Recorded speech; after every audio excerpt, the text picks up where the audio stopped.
Good morning. Happy Testimony Tuesday.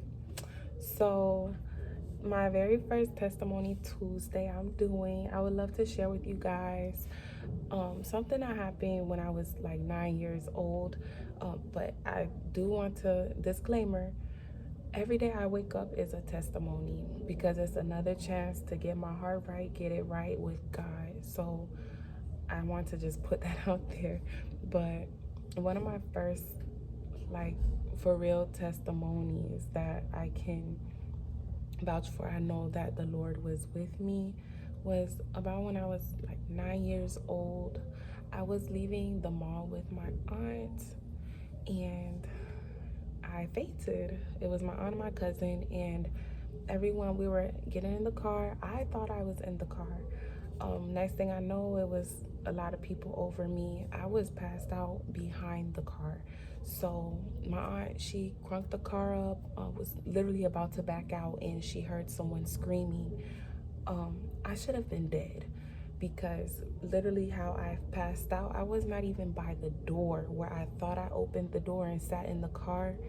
Spiritually, that's what happened. So I may go into depth a little bit about that in another time, but I was fainted. I was passed out behind the car, my body literally in the back of the car. If she were to back up, both tires would have equally been able to roll over my body.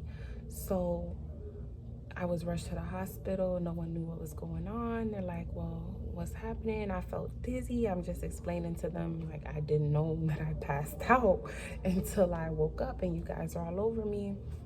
I had to go through a series of testing, sleep studies, all kind of crazy things for them to come up with a heart condition that no one heard of.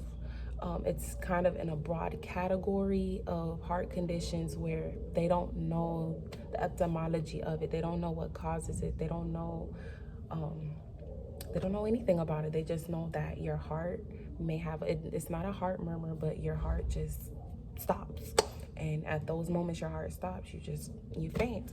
So that was what I began to experience at the age of 9 years old. Now, fast forward, those little episodes, they occur almost in major events of my life. I recently was delivered from that heart condition. We just call it what it is, spiritual warfare, okay? But apart from that, God was with me from the age of 9. Like, age of 9 protected me when the enemy already foreseen what the plans were God had for me, trying to take me out. And so that's the same for everyone. Satan, he does not like togetherness. He does not like unity. He does not like anything that has the ounce of being able to glorify God for who he truly is. And so at a very young age, I didn't understand what was going on. I just was going with my everyday life, just trying to cope, trying to, I don't know, learn myself, learn about this heart condition to prevent it, and it's all kind of crazy things. But from a young age, I could have been dead, and then that's just the surface of many other events that transpired in my life where I should have been dead, not spiritually as well, but also physically dead, with the many traumas and events that occurred in my life. God has always had his protection over me. I had some praying family members, okay? But I just want to leave you with this nugget. I want you to think about the hardest obstacle and that you ever occurred in your life. Like, think about a past time where you just really did not know how you were gonna make it. All odds were going against you. Your family turned your back on you. Your friends turned your back on you. You literally had no one. It was you and God alone. I want you to think about that time. Think about where you are today. The fact that you were able to overcome that past time. Something you thought you was never gonna get past. Something where depression started kicking in. Something where your anxiety levels started to rise. Something you really thought this was the end for you. and how God was able to bring you out of that. Listen, if he do it once, he gonna do it again and again. Our God is forever true, and he's gonna keep his word. And as long as you're leaning on him, there's nothing that you can't overcome. So even when those odds were against you, you didn't know how you were gonna make it out, you're still here. You're still able to fight another day and be able to praise him for what he's done. He's gonna turn any test into a testimony.